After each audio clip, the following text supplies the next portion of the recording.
یەکەم ڕۆژی عارفە لە سەعات 10 بەیانیەوە بۆ یەکی شەو کار بە مۆلدەکانمانەکەین هەر کاتێک کارەبای نیشتیمانی نەما و ڕۆژی دوایی یەکەم ڕۆژی جەژن لە سەعات 5 بەیانی ئیش بە مۆلدەکانمانەکەین هەتاوەکو یەکی شەو.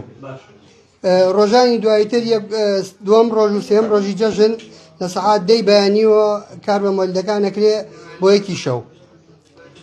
ئەمە بەرنامەی ڕۆژانی جەژنمانە و دوای ئەوەش بەرنامەی ڕۆژانی دوای جەژنمان هەیە لە سەعات 6:30 بەیانی بۆ 8 بەیانی ئیش بە مۆلدەکان ئەکرێ لە 4 ئێوارش بۆ یەکی شەو هەر کاتێک کارەبای نیشتیمانی نەما ئیش بە مۆلدەکان بکرێ.